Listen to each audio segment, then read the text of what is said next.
I'm grateful that you could make time to join us. On Friday, we told you the story of patients who needed laboratory services at their Konfanochi Teaching Hospital, saying they are forced to spend more on services provided by private facilities due to the sit-down strike by the hospital's laboratory scientists. The patients were worried the already high cost of treatment at the hospital could rise further if the strike does not end soon.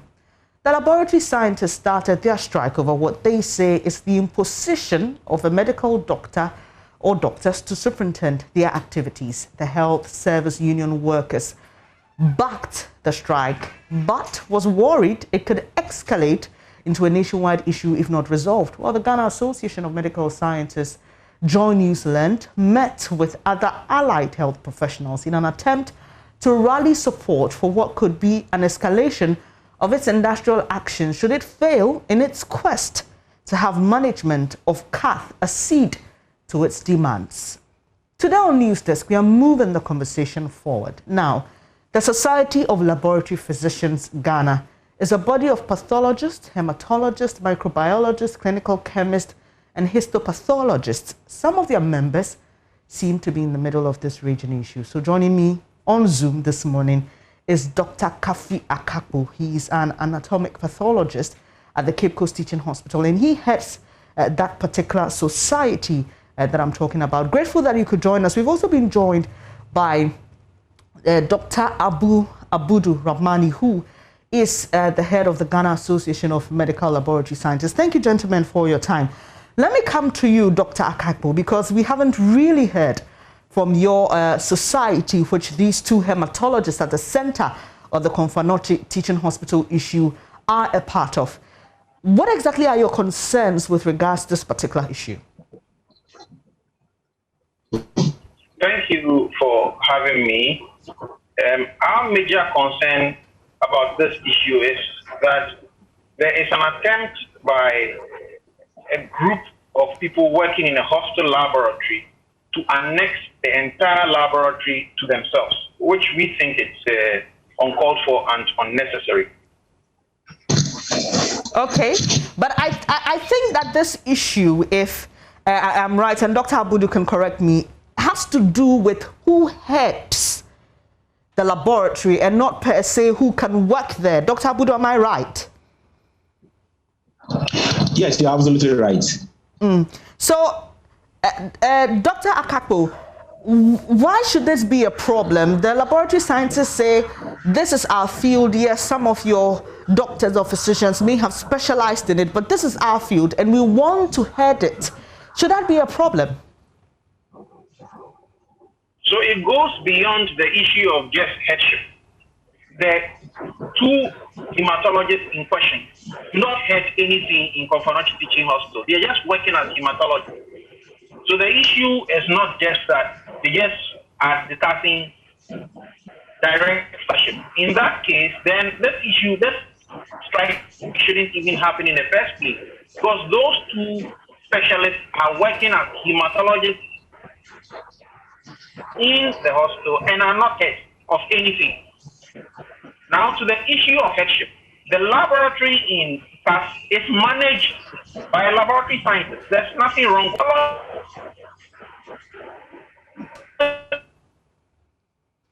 Unfortunately, Dr. Akakpo, if you can hear me, we've lost you there. There appears to be a challenge with your line. I'll be glad if you could reposition and so that we can hear your concerns clearly. But while you work on that, let me bring Dr. Rahmani in here. Doc, so he's made a very categorical statement, which is that this has got nothing to do with who heads Konfanochi's laboratory. What will your response be to that? Thank you very much for having me, Benis. It is not about they being the heads or not being the head at the moment. Benis, if you are going into an institution, you go in and looking at the objective of that particular institution and the objective for which you are going for that particular training. When you take the curriculum of the laboratory physician, their objective is very clear.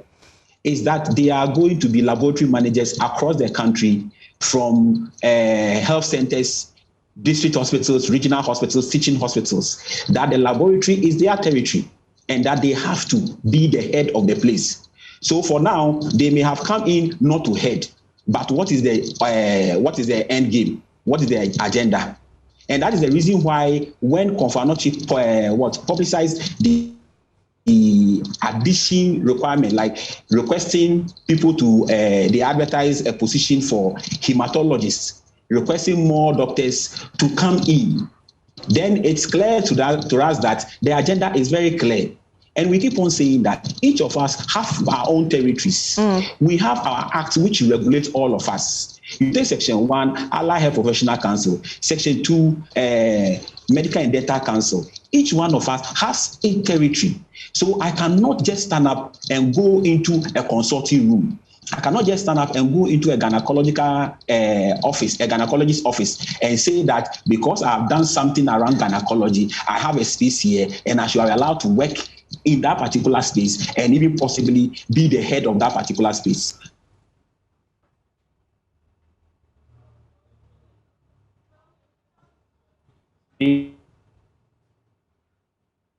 Hello, Doc. They always try to hide behind one thing or the other. The main agenda is very clear. Objective for setting up here. Hello. Yeah, sorry, we lost you there a bit. Hi, Doc. I can hear you now. We can hear you. Hello, I'm online. Yes, please, you are. We can hear you. Can you hear me, Doc? Yes. Yeah, please proceed.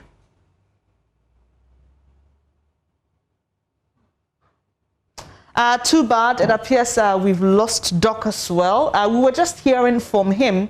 Well, I hear Dr. Abudu Rahmani is back. So, Doc, with all that you've said, I get a sense that this action is preemptive. So you are preempting a move that has not yet happened. And should patients be suffering because of something you foresee which hasn't yet happened? It's not that it has not yet happened. Ask yourself what is happening at Caicos. What were they pushing at TTH? What were they trying to push at home? It is not something that has not yet happened. It is just that because of the resistance and resilience of the medical laboratory scientists at Kolebu and then Confanochi, that's the reason why we are here. Because if they had not resisted it, this would have been the next stage of the action. Go to Cape Coast and ask what is happening there. Go to Ho and ask them what is happening there. So it is something that we think that the ministry has to come in and sort it out once and for all. For us, the patients are our people, our clients, and we want to serve them. And so that's why we keep on calling on the ministry. The 3 weeks they have given is too long. What at all are we waiting for in the next 3 weeks when we know the issue? Okay, so why can't we meet? Why can't stakeholders meet and then draw out what needs to be done so that the patient can have their peace? And secondly, we said that, look, an issue on the table. Can these medical officers posted to the hematology department reassign? They have a pathology unit. Can they be moved to the pathology unit for now? Because they are pathologists and they have a pathology unit. So why necessarily have to be in the hematology unit? It's a simple thing. So for now, let's get them to the pathology unit. Let's sit together. Let's sort the issue out. If after all we all agree that they have to come back to the hematology unit, why not? Because it will be a decision, it will be a collective decision which all of us will take. But for now, please move them to the pathology unit. Doc, since there's a clear unit for pathology, move them there whilst we sort the issue out. Okay, Doc, you are at is the strike at Confanochi ongoing, and has it escalated as we were told it would? Confanochi, the strike is ongoing. The sit-down strike is ongoing. They are hoping that they will get a response from management as to the reassignment of the 2 medical officers until the issue is sorted out. That is the demand, a simple demand which is being requested for. Just reassign them to the pathology unit. When we solve the issue, if they have to come back, they come back. After Wednesday, based on the feedback we had with our national executive chairman, the point here is that because of the knowledge at stake now, that the agenda is very clear. our members in the Ghana Health Service, being at the regional and the district hospitals, are also highly not comfortable. And they say that they don't want this thing to be reoccurring day in and day out. We've spoken with them, we've pleaded with them to hold up the peace. But they said, well, they are going down to speak to their people. Whatever the outcome is, they will let the nation know. For us as executives, we will do our best to continue speaking to the ministry to hasten faster and ensure that we don't get to the stage where there will be a clear lay-down strike across the country, which I can tell you that from the action of our members yesterday is something that if nothing happens within the next few days from Thursday, anything can happen. So as it stands now, just for clarity, CAF is the only hospital where laboratory scientists are embarking on the strike? Yes. Okay. Thankfully, we've been able to raise... Sure. But then from Thursday... Sure. Thankfully, we've been able to get... from Thursday...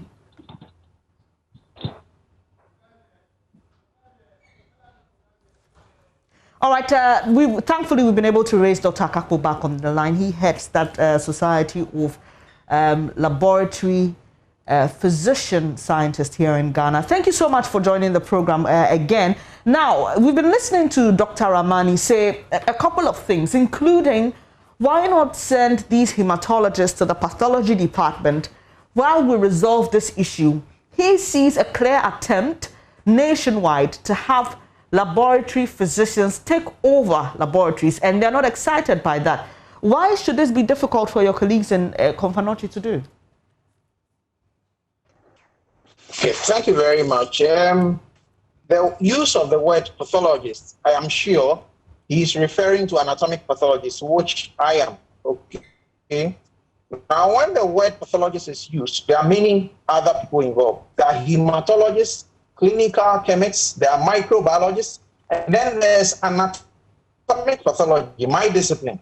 We do the autopsies, we do the histopathologies, we report the cases that people bring to us, breast biopsies and core cancers and all that. The hematologists in question, these two women, are actually treating people who have cancers that involve the blood, okay, lymphomas, that are lymph nodes, and then treating people with sickle cell disease and dealing with transfusions. They have no real place in histopathology where we do autopsies because that's not their subspecialty in laboratory medicine, okay? So he's making it simplistic to make it look like these people belong to anatomic pathology. Yes, they are pathologists, but they are hematologists, okay?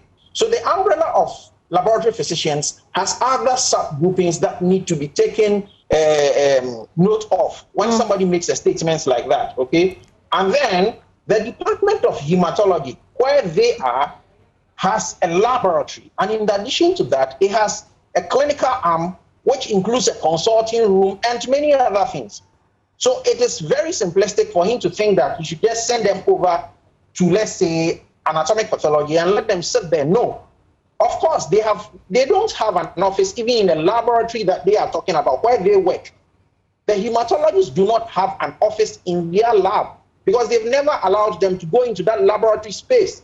The space has been cordoned off and only laboratory scientists can enter there. And I tell him he can come to the consulting room at any time if he has a business there. No doctor owns the consulting room. So the problem is we don't understand how a group of people say that a place in the hospital, which is a public space, is a no-go area for a certain group of people because they think that they are going to take over the place. We have never managed laboratories. Laboratory science has been around for a period that we are all aware of. When I entered medical school in 1995, that is when the current medical laboratory science program started. Before then, there were certificate programs. These were run by medical laboratory physicians, okay? So we are not saying that we want that space. We don't want to manage the space because the space is managed by laboratory scientists and they are capable of managing that laboratory science space. However, laboratories are under, that laboratory is part of the hematology department. And the hematologist who heads that department should feel free to work in that lab space. He works with the people. They are his colleagues. So she should be able to go there and work. And that's our problem. When they say that that space is a space that the laboratory physician or a hematologist should not come to. Doc, he mentions... Doc, he mentions your hospital, that's the Cape Coast Hospital, yes, and the Tamale Teaching Hospital as examples, yes, of hospitals that where lab scientists didn't complain about the situation and they eventually had some sort of management by laboratory physicians. Can you confirm if in the Cape Coast Teaching Hospital there's a laboratory physician who heads the department? Okay, so the Department of Hematology, okay, in Cape Coast Teaching Hospital has a clinical arm which is run by Professor Ivy Ekem, the past dean of the medical school, okay? So they run their clinic and then they run their sickle cell patients clinics in there. And in addition to that, they work with the hematology lab, which falls under, in Cape Coast, what they call the general laboratory system. So there's a general lab manager, who is actually a medical laboratory scientist. Yes, the person is not a laboratory physician, but the Department of Hematology, yes, is headed by a laboratory physician. But the lab manager is a medical laboratory scientist, and that works well. I am the Department of Pathology. The Department of Pathology in Cape Coast Teaching Hospital has an arm that teaches in the medical school, has an arm that does autopsies and goes to court, does exhumations, and it has an arm that also goes into histopathology. And these are things that primarily are not done by medical laboratory scientists, but by pathologists like me.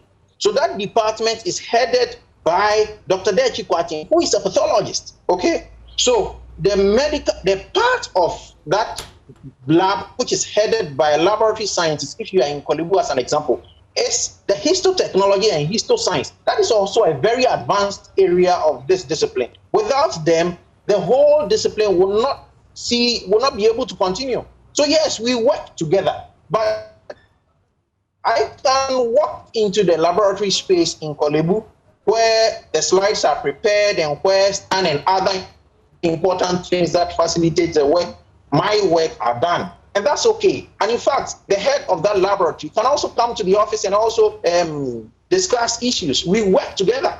So I don't see where this headship issue is going. And the other thing is that this stretches even beyond just the kind of place where, like making it general, different laboratories have different purposes. Okay? A teaching hospital laboratory usually has all the components that I have mentioned as compared to a non-teaching hospital laboratory. Regional hospital laboratories have a different setup. District hospital laboratories have a different setup, okay? So making generalizations makes it difficult for us to deal with this subject because we are not going to be at all the places. We have different levels and the regulations should allow all those in the laboratory space to work there. As an example, it's not only the pathologist who works in the laboratory. No, there are some geneticists in there. There are many other types of biochemists who have interest in medicals. The researchers like Noguchi Memorial Institute, they do medical research. One group saying that that space belongs to them and the others should not come in because they think that we are going to start heading the place. That is an untenable argument. All right, Doc, I appreciate your time this morning. Dr. Kafu Yakapo is an anatomic pathologist at the Cape Coast Teaching Hospital. Let me wrap up with you to Dr. Ramani, who is the president of the Ghana Association of Medical Laboratory Scientists. So you heard him there. He says your argument just simplifies the issue. It's bigger than that. This is supposed to be a group of people who must work together with laboratory physicians. But I'm just wondering, prior to this whole issue of the suspicion that laboratory physicians were going to head the department, how are you working together with them?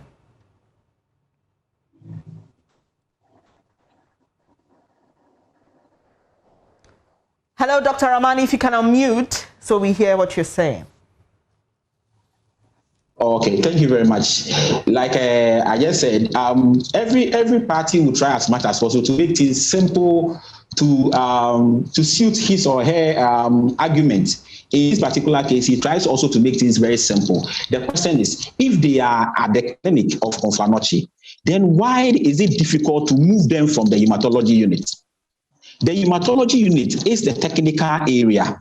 And the technical area, per the regulations and per the law, is supposed to be run by a particular group of professionals. Okay. So I ask a question. Even though a gynecologist and a neurosurgeon are all medical officers, can a gynecologist go and supervise a neurosurgeon? Dr. Abudu, Dr. Ramani, we've heard you say that. My question is that prior to this suspicion that they are being brought in to come and manage laboratories, I want to believe that there were hematologists, there were laboratory physicians who you were working with. How were you collaborating? How was the work done? Were they allowed in the labs at all to come and do their work?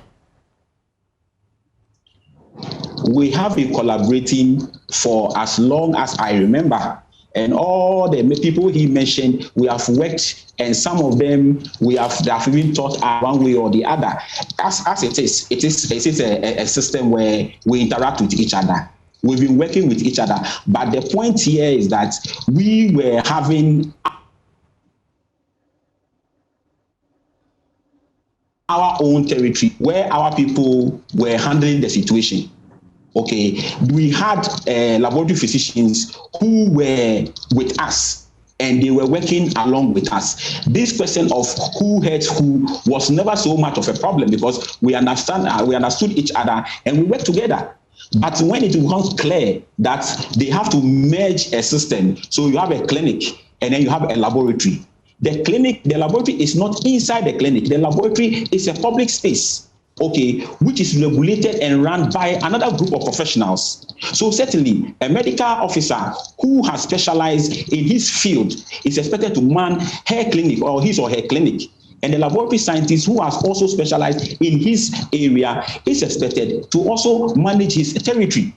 This is a simple thing we are asking. So do not try and say that because you are the head of the hematology clinic, automatically you are the head of the technical area too. That is not what we expect of them. Previously, that was not what was happening. This is more of like a turf war.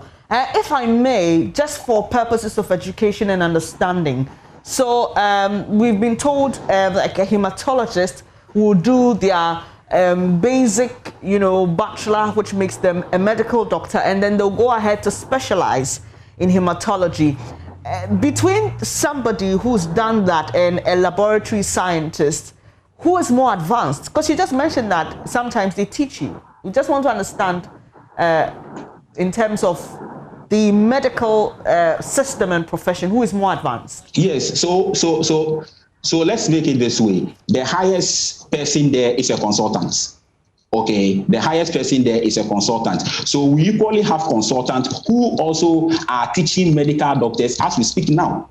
And they equally have consultants who are also teaching medical laboratory scientists. So it's a crisscross affair.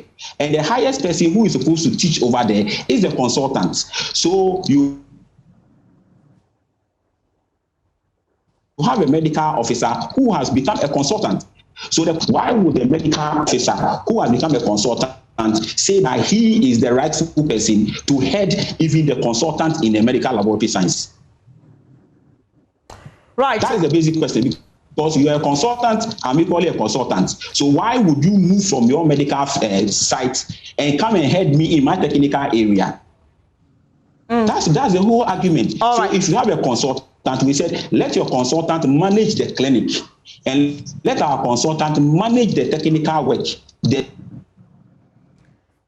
Right. Dr. Abudu Ramani is president of the Ghana Association of Medical Laboratory Scientists. I'm told we have Dr. Akapo still on doc. Just 1 minute for you to react to all that Mr. Ramani has said. Thank you once again. It's unfortunate that this has been reduced to a turf war and patients are suffering for this. This is not supposed to be, like he said, we've had a long-standing relationship. Way back in 1920s, okay, when Dr. Noguchi and Dr. Young started working here on yellow fever, finding out the cause of yellow fever, laboratory physicians had started working here already. At the time, we didn't even have a training school for laboratory scientists. Through that time, We had Professor Eddington. We've had many of them, Professor Lane, Professor Posa, Professor Redu. Many of them have passed through the system. They were very instrumental in starting a laboratory science program because we are very certain that the laboratory is the science that directs the clinical practice. And we have never sought to stifle that growth, okay?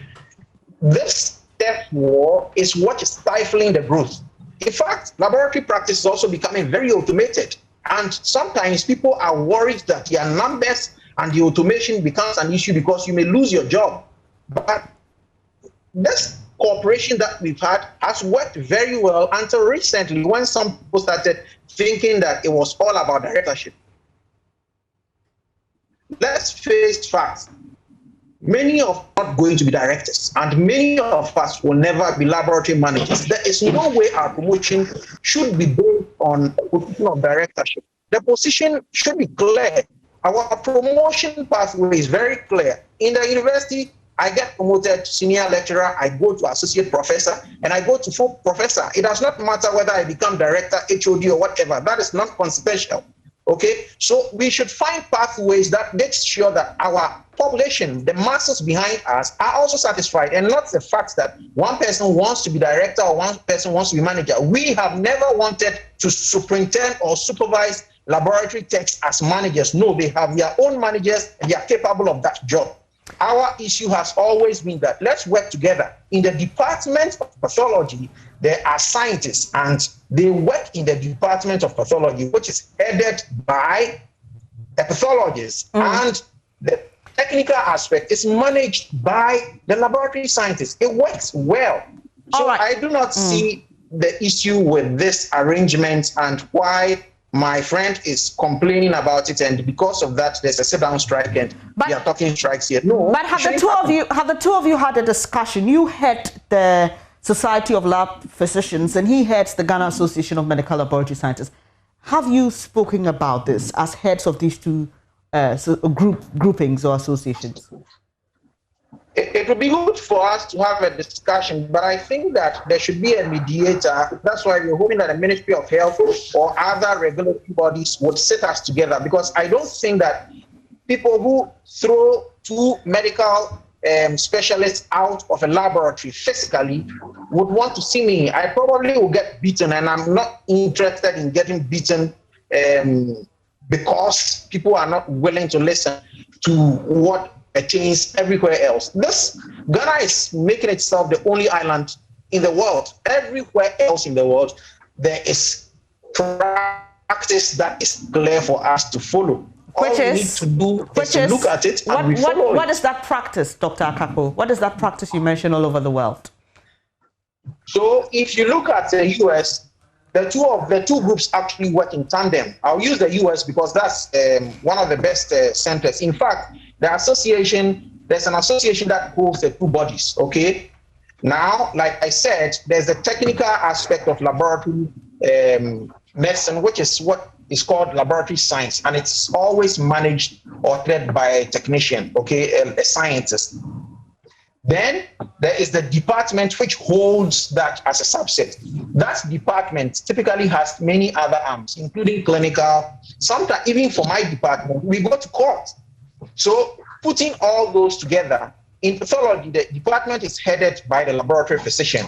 Now, they connect whatever happens in the laboratory setting to whatever happens in the clinical setting. It is the reason why he keeps mentioning that we have clinics. Yes, we even go for MDTs, multidisciplinary committee meetings, where there are many other doctors talking about patients who have and how we should move on with their treatment and all that. So the way it run is that medical laboratory science has always been managed by a laboratory scientist, and they work in the departments that the clinical department, that's departments of hematology, clinical chemistry, microbiology, or anatomic pathology for that matter, okay? And there are regulations that make sure that these people collaborate and work together for the good of the patient and not for their own personal interests. Once again, I appreciate your time this morning. Dr. Kofi Akako chairs the Society of Lab Physicians. Hopefully, like you mentioned, we know the Ministry of Health and the Ministry of National Security together trying to solve this problem, especially at the Confanoche Teaching Hospital now. We hope that we won't get to that point, like we were told on Thursday, where lab scientists all over the country lay down their tools and will be able to resolve this matter swiftly. Away from that, police intelligence has led to the arrest of one suspect in relation to the murder of Yal Gorman, a head teacher in Cape Coast, after he returned home from a census training. The suspect is currently in police custody, assisting with investigations. Our man on the ground, Richard Kodunyaku, has an update from the police. But first, watch his report on the murder of Yal Gorman.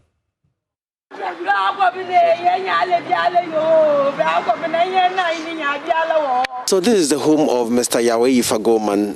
He is popularly known as Dr. Sting in Cape Coast. He used to be a radio presenter with ATL FM, but now a head teacher at Ansapetu, a suburb of Cape Coast. So this is where we are told he drove from and then parked this car here. So he parked this car ready to step out of the car, and then they heard a sound. When they came to check, the damage had already been done. He'd been shot through the window of the car. So you see the broken glasses, you see the blood stains in the car. Now the police are unable to lay any hands on the person who is suspected to have done that, but they are still investigating.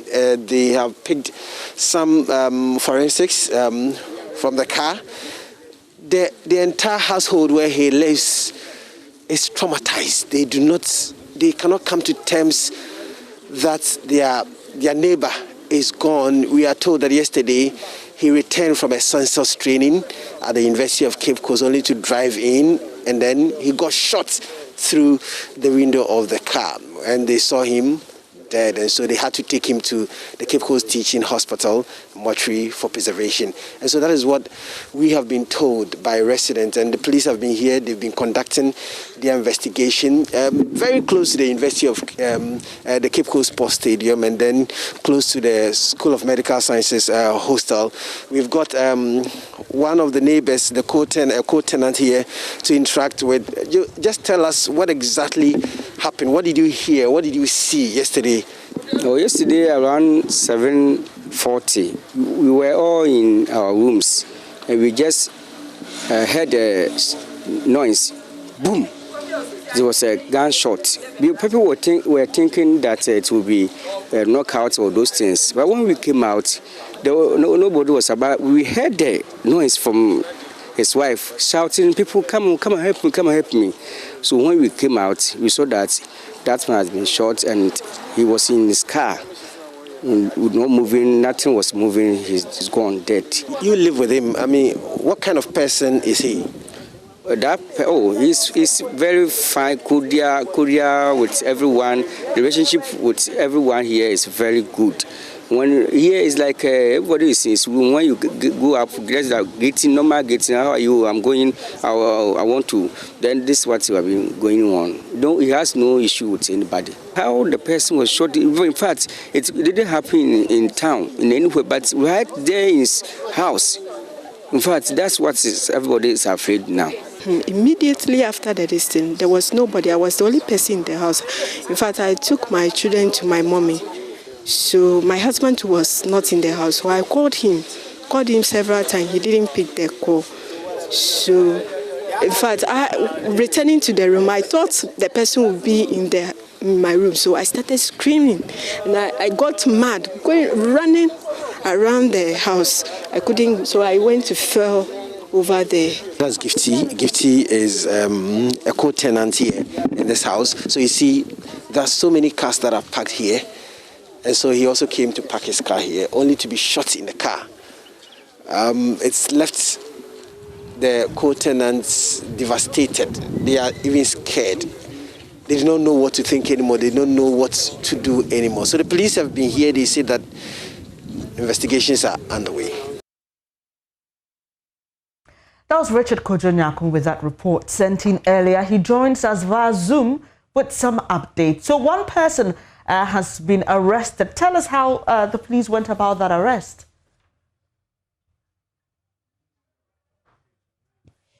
The person is a teacher in the school Mr. Gorman heads. And so yesterday he was part of the school delegation to condole with the family. And so after the introduction, so the family members asked the teachers who came to introduce themselves. So they mentioned their names one after the other. And I think they had the suspicion that he was part of it. And so when he mentioned his name, they called in the police who came to pick him in the car. And so he's been with the police since yesterday. And the police say that he is one of the suspects. There were some altercations between the deceased and this teacher that has been arrested currently. And so that is why they have come to pick him. They said there were some threats between him. But when I interacted with teachers in the school, they told me that that issue has been long resolved. It was about the preparation of lesson notes and the other. And they say that Mr. Goma was also someone who is strict. If you don't go, according to what your dictates are, he will not even validate you for payments in at the end of the month and all of that. So there were a whole lot of issues. But one other issue that has also come out, and which I believe the police are also following, is we are told that there is a place, a popular spot around the University of Cape Coast called The Breeze. Mr. Gorman is alleged to have gone to that place with a friend. And so a political conversation ensued and was very heated that someone, a friend, was stabbed. And so those who believe in that narrative feel that it is the same people that stabbed the friend that followed suit to shoot him in the house. But now we've not been able to identify who the friend is and which hospital, when he stabbed, was sent to. And so these are the bits and pieces that the police are trying to piece them together to unravel this puzzle that has greeted us. And how is his wife doing? We understand that she was shouting at the scene, but where is she currently? Do we know? And how is she keeping up? Well, so the wife and the kids were taken from the house immediately the incident happened. They were scared, they were traumatized, and so they had to be taken to the family house. So where they live, that is not where the wife and the kids are. They are putting up with family members in town. And so that is where people have been going there to commiserate with them. And so they are traumatized. Their wife has not said anything. You know, this man is very popular in Cape Coast. He's been a radio DJ, radio presenter with ATLF and one of our affiliates. He is one of the pioneers. And so people know him very well, but he was doing that one together with the teaching until he got promoted to become the head teacher at the Ansapletu Anglican Basic School. And so it got a lot of people talking. They are scared. People do not know, because Cape Coast is a very serene, peaceful place that, I mean, for my long years of staying in Cape Coast, I've never heard anything like this before, because the only thing you will hear is the armed robbery attack, where maybe there might be a struggle between the robbers and then the people that would lead to the kill. But for someone to be in the house and then the people did not enter the camp, just he was the target and then they take him down. It's something that is strange to the narratives in Cape Coast. And briefly before you go, you mentioned how popular he was in Cape Coast. Tell us how residents are remembering him. Well, so the people have taken to the various traditional media and social media. They've been telling us the moments they've had with them, how good he was on air, his relationship with other people. You see him, you see smiles all over his face. They say that he bore no grudges with other people. They know him for that. So they do not know whether he had other grudges with people that would lead to someone targeting him and then killing him in his house. Richard, we'll leave it here. Hopefully you'll be able to get some updates from the police. Richard Kojanyako is our man in the Central Region, bringing us updates on that unfortunate incident involving a head teacher, Yao Gorman. Well, the Inspector General of Police, James Opombuenu, says new policing methods will be implemented in coming days to check what he says is the rising rate of crime in some parts of the country. Residents of some areas here in Accra, the Central Region, and other parts of the country have in the last few months demanded action from the police on various forms of crime, including murders, kidnappings, and armed robbery. We'll hear from the IGP shortly, but first, here is a report from our security desk looking back at some recent horrific crimes. Armed men determined to rob and cause mayhem have left many families traumatized. Some hours time, I'm afraid the phone. They shot him and bolted with his money. I called his phone some hours later. A man answered and said his phone is at the police station. He lied to me that my husband was involved in an accident. We are not safe here at Kaswa Opekuma. Every day we hear issues of theft, murder and other vices. We are begging authorities to come to our aid because we are not safe here.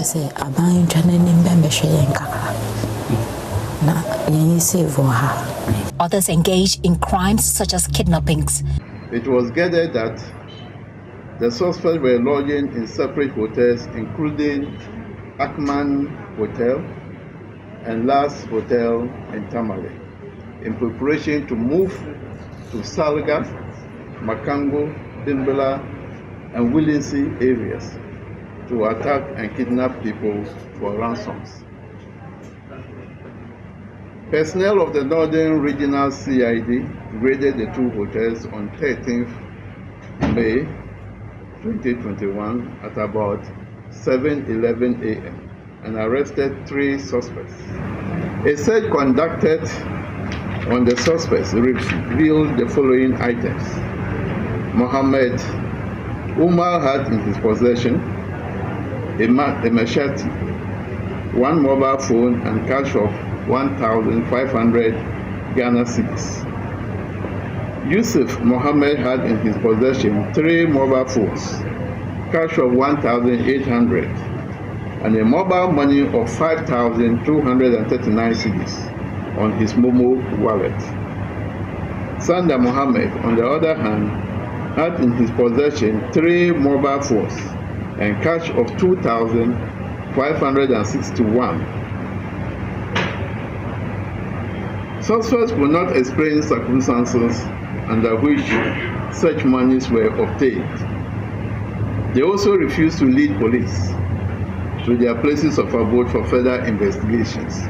In the last 3 days alone, 3 major crimes have been reported, resulting in at least 2 deaths. First, in the Bono region, where suspected highway robbers shot and killed a military officer. In the central region, a head teacher was shot and killed in Cape Coast by unknown assailants while on his way home.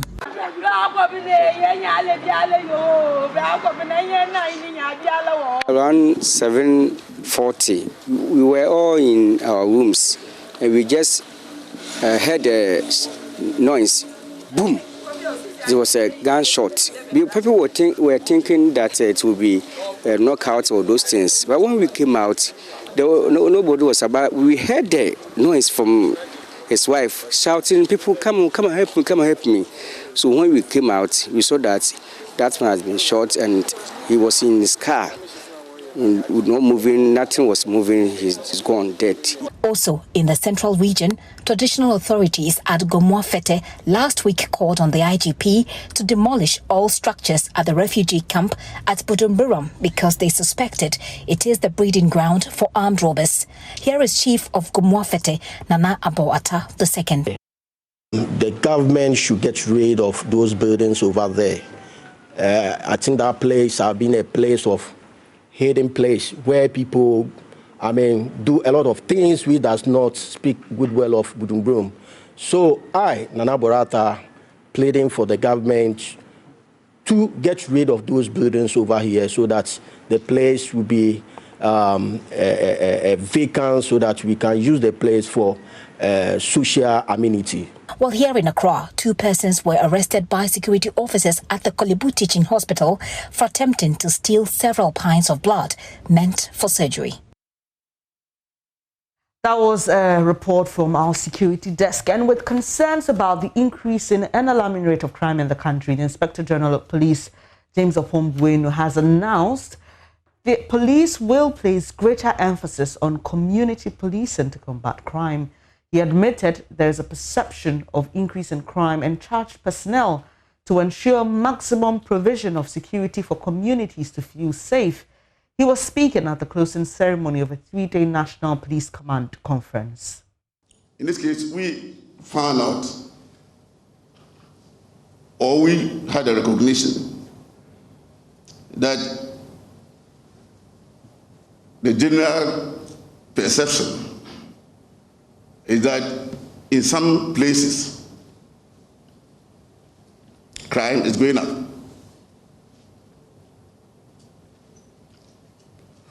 However, we take the responsibility for ensuring that, irrespective of whatever happens, we must ensure that we are able to provide services that satisfy the people of Ghana. We have to promote community safety and ensure that every citizen feels safe in the country. We also acknowledge the fact that our culture, our traditions, our reforms, as well as the interests of the public in the general security,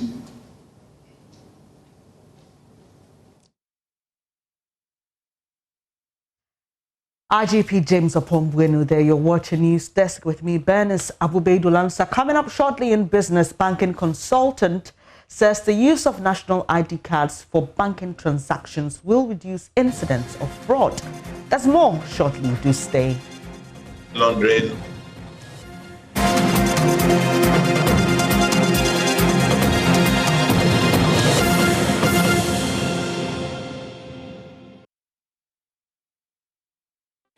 Good morning, welcome to business. My name is Daryl Kwao. Banking consultant Anotwe Champong has said the use of national ID cards for banking transactions will reduce incidents of fraud. He says the controls are needed, especially as Ghana is being taken off the list of countries with money laundering deficiencies. Mr. Otwe Champong spoke with my colleague in Shirado.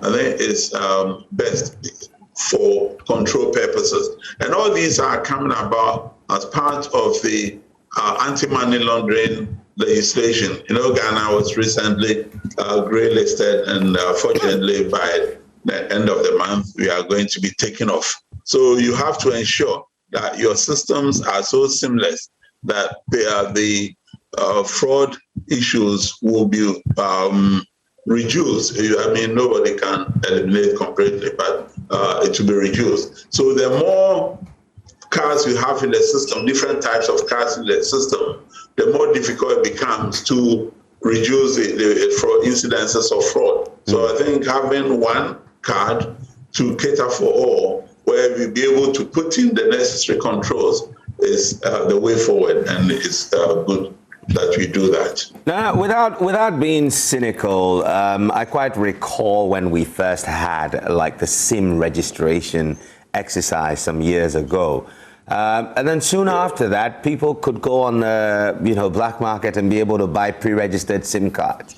Yes. It suggests to the lay mind that we may put in all these controls, but it may not provide the foolproof sanity that we want, the sanctity of the security.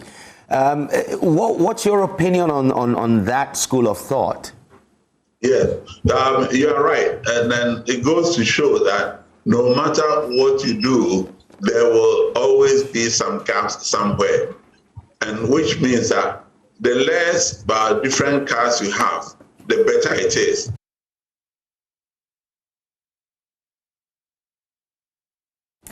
In other news, the Ministry of Food and Agriculture is urging the Agricultural Development Bank to accelerate the disbursement of funds meant for agric purposes under the CARES program. According to the Acting Chief Director, Robert Ankobia, 20 million cedis has been allocated to the livestock sector in the agric value chain. Hence, accelerating the disbursement process will bring hope to the sector. He was speaking at the 3rd Livestock, Poultry and Fisheries Training and Trade Show. And we'll bring you more on that.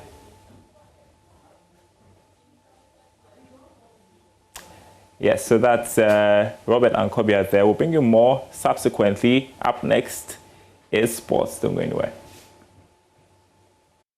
Revitalize enterprise.